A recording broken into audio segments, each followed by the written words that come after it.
Every disappearance leaves a void, but some leave behind a question so terrifying, it feels physically toxic. The question isn't just where they went, but who took them and why they chose that specific, forgotten place. The last thing they saw was a car speeding away, a car that had been painted black, but still bore the license plate of the missing boy.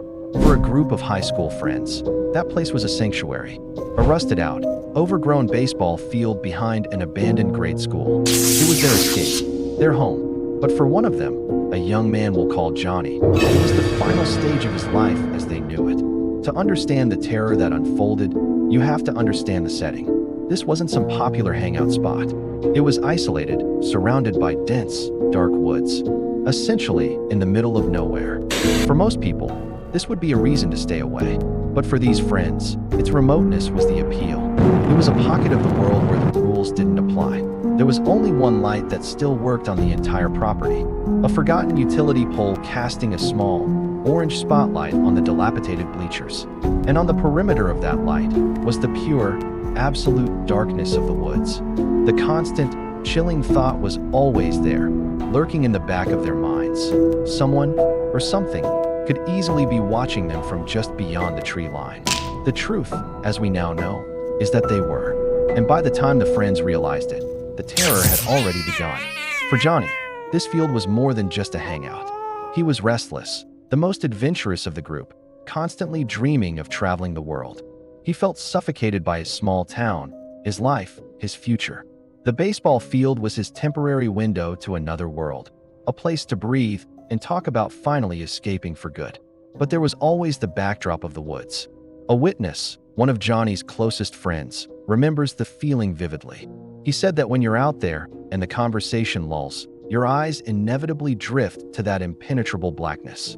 You start to wonder how many unseen eyes are staring back at you from just beyond the orange glow. I wonder how many times they watched us, he later recalled. This thought would come to haunt him for the rest of his life. The night it all happened started like any other. Johnny and the witness made a plan to meet at the field. The witness left his house first, but when he arrived at their usual spot, Johnny's car wasn't there. This was the first small red flag.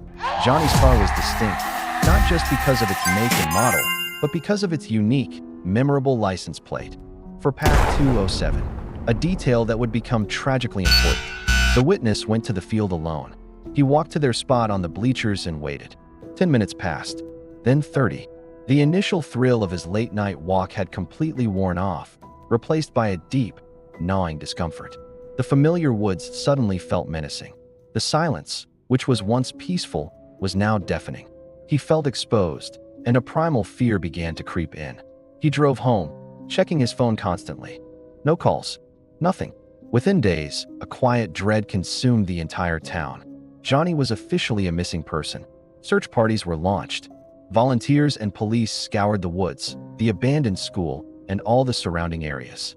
His friends searched relentlessly, desperate to find a sign, a clue, anything to suggest that Johnny had simply followed through on his promise to travel, to start a new life somewhere else. But they found nothing. A body was never recovered.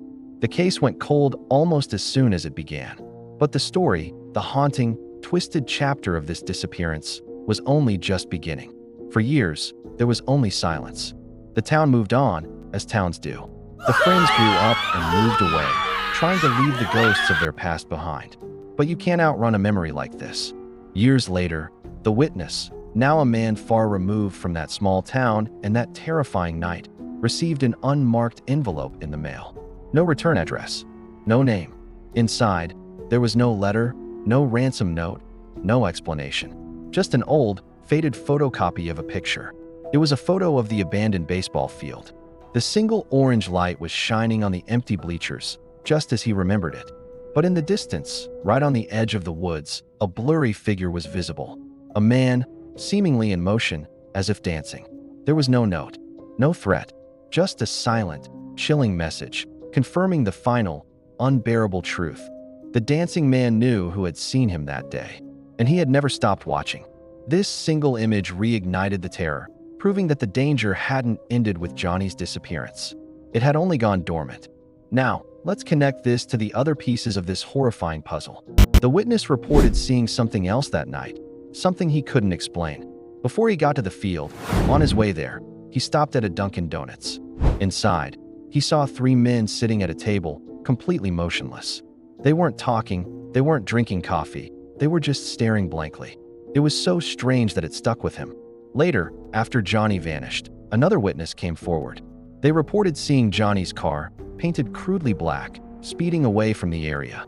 The license plate was still visible, for PAC 207. The chilling fact remains: the men who took Johnny were never caught. The police investigated the dancing man, but it was a dead end. We have a motive: Johnny wanted to escape, making him vulnerable. We have the location: the isolated, abandoned field. We have the strange sighting at the donut shop, and the final, horrifying clue of the painted car. But the authorities have nothing concrete. No suspects, no body, no closure. This is where we need your help. We have to ask the questions the police couldn't answer. What do you think happened after that final sighting at Dunkin' Donuts? Were the 3 motionless figures part of some bizarre ritual, or just a strange coincidence? And why would they take the time to paint the car, but leave the license plate, for PAC 207, visible? Was it a message? A mistake? Or something far more sinister? Drop your theories about the dancing man and Johnny's unresolved case in the comments below. Let's discuss what could have happened. If this story moved you or chilled you to the bone, please hit that like button and subscribe to join us as we explore more of these chilling, unresolved mysteries. Every view and every comment keeps Johnny's story alive and keeps the hope for answers from fading into darkness. Thank you for watching.